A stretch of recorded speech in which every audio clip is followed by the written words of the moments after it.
la voz de los protagonistas. Contacto telefónico. Bueno, es un gusto para nosotros recibir a Sergio Negrete, académico y columnista del Financiero, a quien, abusamos luego de pronto, Sergio, de estar llamándote, pero sí es importante tu opinión y tu visión respecto a las situaciones que tienen que ver con nuestra economía. Sobre todo esto que ha venido revelando esta encuesta del Pew Research Center, que revela que el 40% de los mexicanos cree que su economía está peor que hoy, que hace 20 años. Y pues saber las condiciones en las que estamos y las condiciones en las que habremos de recibir al próximo gobierno federal.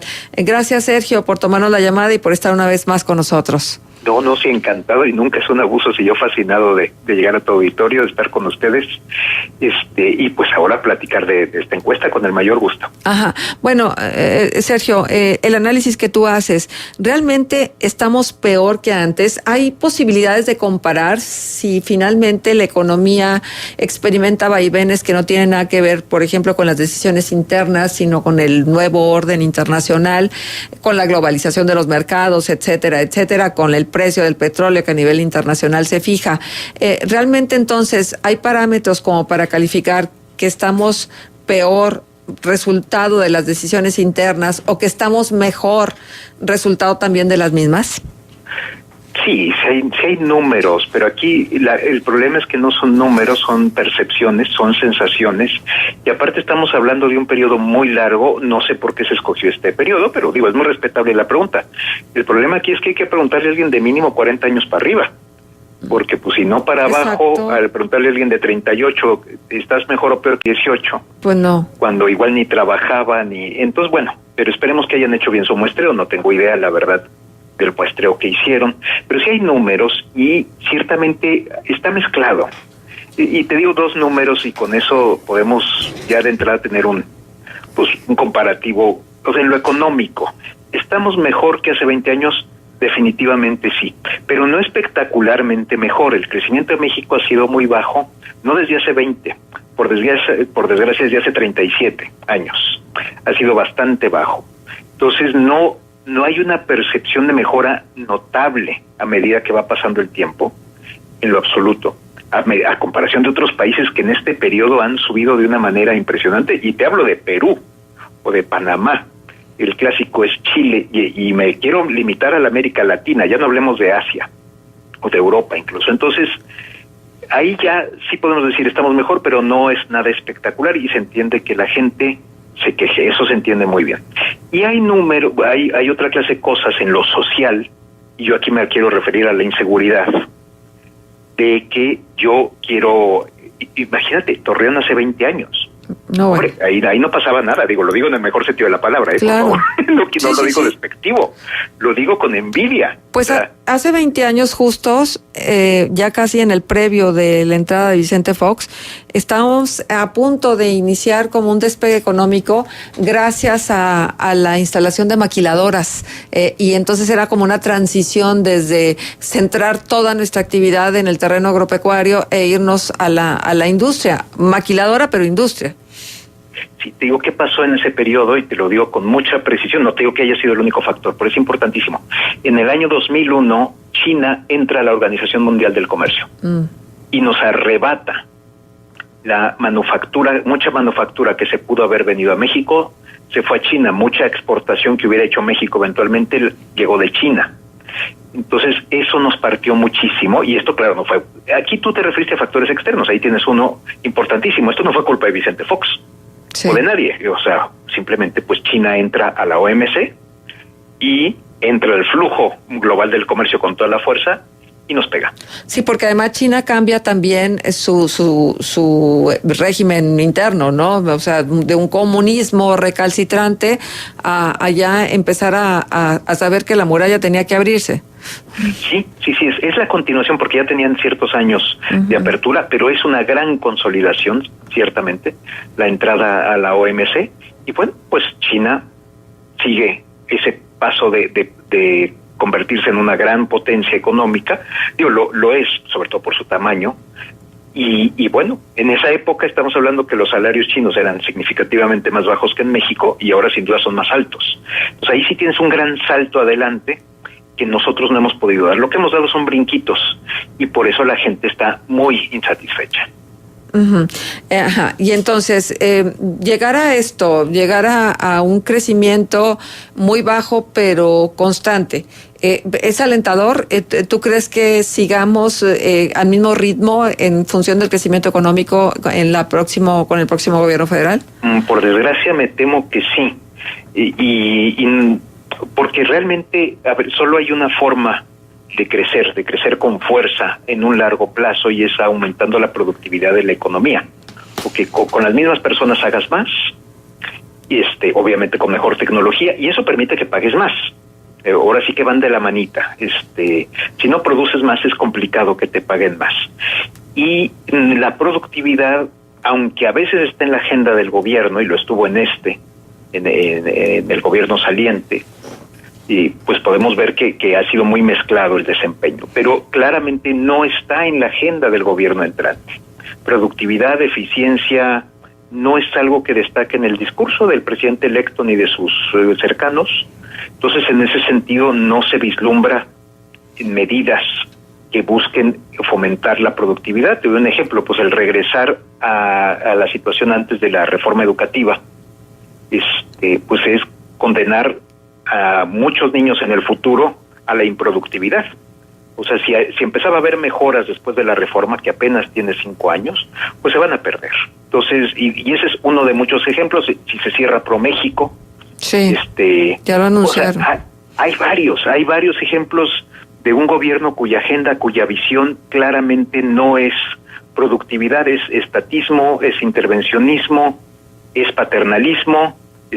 No trabajas, no estudias, bueno, te doy un apoyo. No va en dirección contraria, pues. Entonces, pues yo supongo que no va a haber un crecimiento espectacular. Ojalá me equivoque, por cierto. Ajá. Ahora, tal vez otro punto de referencia que nosotros pudiéramos tomar para saber si estamos mejor o peor es ¿cuántos mexicanos pudieron adquirir viviendas en los últimos 20 años? ¿Cuántos mexicanos pudieron hacerse de un automóvil o de algún bien extra más allá de lo elemental? ¿Cuántos mexicanos pudieron hacer aportaciones a sus afores para poder tener una pensión más digna? Estos datos pudieran referenciarnos si realmente estamos mejor o peor, Sergio. Hay muchísimo. Lo de automóviles, ahora sí que se muestra en las ciudades, pues, que es un tráfico espantoso, no solo ya en Ciudad de México, sino en muchas ciudades. Puedes notar ese crecimiento, puedes notar que sí hay mayor poder de compra, o cuántos mexicanos, claro, no existían hace 20 años, hay que aclararlo, pero cuántos mexicanos traen un teléfono inteligente. Claro. Y si no traen un teléfono inteligente, pues al menos un teléfono de estos más sencillitos, pero traen su teléfono. Uno puede decir, oye, pues es necesario. Pues se ha vuelto necesario, pero cuesta. Es un servicio que tiene un costo. ¿Cuántos mexicanos tienen cable de televisión? Tienen teléfono, tienen... Ya la telefonía, fíjense cómo está pasando de moda, por decirlo de alguna manera. Entonces, sí hay... El teléfono fijo, dices. Sí, como que ya muchas casas están, bueno, pues ¿para qué? Pues nada más para el internet, haces la contratación con una telefónica, por ejemplo. Sí, para tu internet, si quieres cable, y ya te brincas el teléfono fijo en todo caso. Entonces, bueno, sí hay indicadores, es lo que estás apuntando y es totalmente correcto, que muestran un progreso. Reitero, no es un progreso espectacular, ese es el problema, no es esa sensación que, por ejemplo, ahorita no lo traen los brasileños, de hecho traen una crisis significativa, pero durante años lo tuvieron los brasileños. Ajá. Con Lula y con Dilma, un largo periodo de pujanza, de que se sentía el crecimiento económico, un fuerte crecimiento. Ahora están pagando ciertos desequilibrios, pero nosotros no lo hemos sentido. Muchos hemos tenido un crecimiento bien, bajito, ya durante 10 años, no es poca cosa. No ha habido crisis, no ha habido recesión, no ha habido contracción de la economía en 10 años, pero no ha habido un crecimiento espectacular. Ajá. Ahora, México es polifacético, ¿no? Tiene muchas caras. Y entonces también habría que decir que hay estados donde han sido más favorecidos que otros y donde desgraciadamente, y lo vemos a través de los programas asistenciales, la pobreza se perpetúa, ¿no? Chiapas, Hidalgo, Guerrero, Oaxaca, siempre señalados como los estados pobres en nuestro país. Sí, y realmente ahí lo que habría que hacer es tratar en la medida de lo posible de conectarlos con el centro y el norte. Lo que no se puede, cuando dicen es que hay que igualar, digamos, la riqueza a lo largo y ancho del país, no solo es imposible, es poco deseable, porque si se trata de igualar hay que empobrecer al norte. Enriquecer al sur de manera tan significativa y rápida es imposible. Entonces, si se tratara de igualar de veras, sería la paradoja de decir, bueno, entonces vamos a empobrecer al norte para que todos estemos parejos. Pero aparte es natural, es un país demasiado grande, demasiado largo, y el norte está conectado con Estados Unidos y el centro también. Entonces es inevitable que tengan mayor riqueza. Ojalá esa riqueza permee hacia abajo lo más posible, es lo que se debe de buscar, conectando, pero no al revés. Y esto ocurre en muchos países, incluso más pequeños. El sur de España es más pobre que el norte de España, el sur de Italia es más pobre que el norte de Italia. Esto es un constante. No puede esperarse en un país de dimensiones ya significativas una igualdad geográfica. Entonces sí, hay que buscar la mayor riqueza posible, por supuesto que sí, pero entendiendo que a veces es imposible que Chiapas llegue a tener un día la riqueza de Nuevo León. O sea, no va a pasar. Sergio, buenos días, te saluda Juan Ceballos. Ay, ¿qué tal, Juan? Muy buenos días. Pareciera ser hasta cierto punto una contradicción que haya esta percepción de que la economía está peor hoy que hace 20 años, a la luz, por ejemplo, del análisis del Producto Interno Bruto per cápita, que denota un crecimiento pues bastante pronunciado. Si tomamos en cuenta que hace 20 años el PIB per cápita era de $4,949 y actualmente es de $8,900. Es decir, si ha habido un crecimiento mayor, por ejemplo, al de la inflación. Entonces, pero Juan, ¿me permites interrumpirte? Y qué bueno que está Sergio, pero a ver, ¿qué comprabas con esa cantidad hace 20 años y qué compras con esta otra cantidad hoy en día? Aunque no esté reflejado en la inflación, hay precios que se dispararon. No sé si esto sea así, Sergio, y yo tenga una percepción errónea. No, bueno, es que sí, hay más productos que adquirir, porque la inflación ha sido menor. La inflación en función de lo que ha sido el incremento del PIB per cápita ha sido menor. Pero entonces la clave estaría, Sergio, en la desigualdad, es decir, en la manera que se distribuye esta riqueza, porque estamos hablando de un promedio de que los más bajos obviamente ganan muchísimo menos y los más altos ganan muchísimo más. Sí, pero hay que decir algo, la desigualdad ha existido en México, pues, yo supongo que por siglos. Sí. Es un país que siempre ha sido muy, muy desigual. Entonces no es tanto que la desigualdad se haya hecho todavía más desigual con los años, no es tanto eso, sino que realmente se ha crecido poco. Entonces, a lo largo de 20 años, si tú compararas, o sea, es que el crecimiento que tú apuntas es correcto, pero si tú ves en esos mismos 20 años el PIB en dólares o en moneda local, como se quiera ver, de otros países, han estado muchísimo mejor. Obviamente podemos buscar otros peores, y los hay, evidentemente están por ahí también, pero a lo que voy es que hay países que han dado de veras verdaderos saltos. Diría Panamá, te diría Perú, Uruguay sin duda, Colombia muy bien. O sea, hay países que de veras han avanzado mucho más que México. México está en algunos aspectos, no exagero, su crecimiento de PIB per cápita, a veces lo comparas con Guatemala, y el que ahorita, pues claro, nos ha ganado ya es Venezuela, por desgracia, ¿no? Para los venezolanos. Pero sí, no es que no tengas razón, la tienes, simplemente que no se siente esa mejora espectacular porque no ha existido, ha sido a lo largo de un largo periodo de tiempo. Y bueno, hay mejora, pues sí, claro que la hay, por supuesto que la hay, pero no es ese brinco que sentíamos, por decirte algo, en los 70s, muy principios de los 80s. Ya hace mucho que no lo tenemos, y en cambio hemos tenido bastantes crisis que nos han golpeado. Y bueno, y agrego un factor que se puede estar en la mente mucha gente que contesta hoy en México, que es el peso, la paridad del peso-dólar. Piensan en el peso de 10 pesos, 12, 13 por dólar y ven 19, 20. No, pues estamos muchísimo peor. Sin embargo, según Oxfam, sí ha habido mayor desigualdad de hace 20 años a como estamos ahora, porque de acuerdo con el reporte de Oxfam, solo 1% de la población concentra 28% de la riqueza del país. que ha sido una brecha que se ha ido ahondando en los últimos 20 años. Es decir, que ahora hay ricos con más dinero y hay pobres con menos dinero que hace 20 años. Digo, según Oxfam, ¿verdad? No es tanto que haya... Puedes alegar, y un gran ejemplo es el señor Slim, el ingeniero Slim. Obviamente su fortuna viene de estos últimos 20 años. Y pues sí, bueno, ahí hay un ejemplo notable, ¿no? De una gente que se despegó con respecto al resto de la población de manera notable.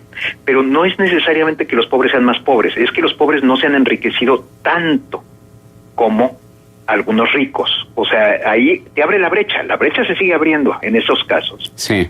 Pero no es que el pobre sea más pobre, es que el pobre se ha enriquecido, a menos velocidad, vamos a decirlo así. Exactamente. El empobrecimiento del pobre no va en relación al enriquecimiento del rico. El enriquecimiento del pobre no va en relación al enriquecimiento del rico. Eso es perfectamente factible. Eso sí. Pero deja hacer una cosa de lo de Oxfam, que yo sí siempre lo que sale lo de Oxfam lo tengo que aclarar. Y tú lo dijiste muy correcto. Oxfam compara la riqueza acumulada, lo que le llaman el wealth en inglés. O sea, la casa, las cuentas bancarias, el acumulado, que no hay que despreciarlo. Pero otra cosa muy distinta es el ingreso. ¿Cuánto estás recibiendo cotidianamente?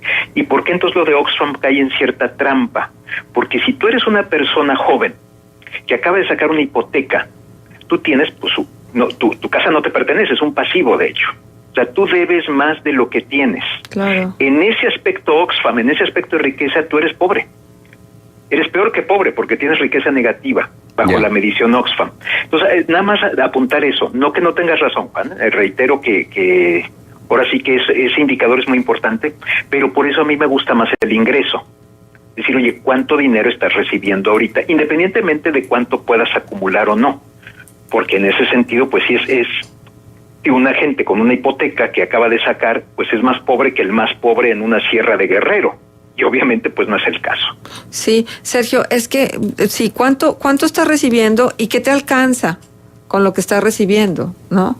Porque sí. Ahí es donde puedes exactamente valorar que hay gente que se ha empobrecido, que en lugar de seguir pues tratando de avanzar en esta carrera de consumo que significa la vida, cada vez puede consumir menos. Y entonces, y hay muy poquitos que consumen más y más y más. Digo, pues ahí está, por ejemplo, las hijas del presidente saliendo en la revista Hola en portada, o la misma primera dama diciendo que lo más difícil fue ser una figura pública, o la hija, ¿no?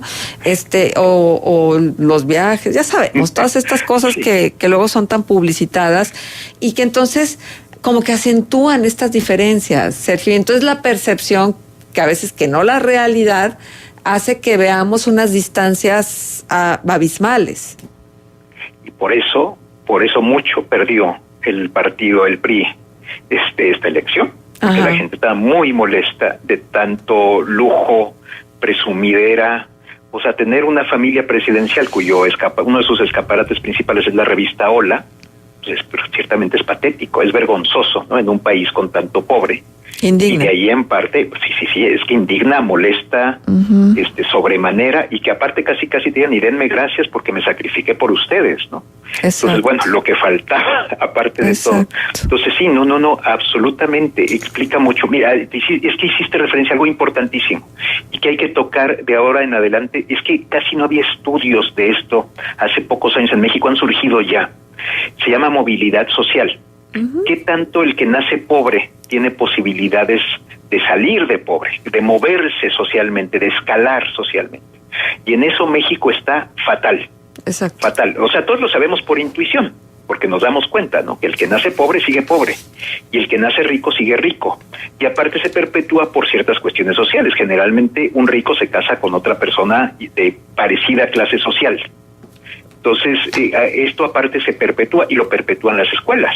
Vas a una escuela particular, y de ahí te vas quizá a una universidad particular, y de ahí te vas a un mejor trabajo que lo que conseguiste con una escuela pública y una universidad pública. Pues sí, el activo de las relaciones, ¿no?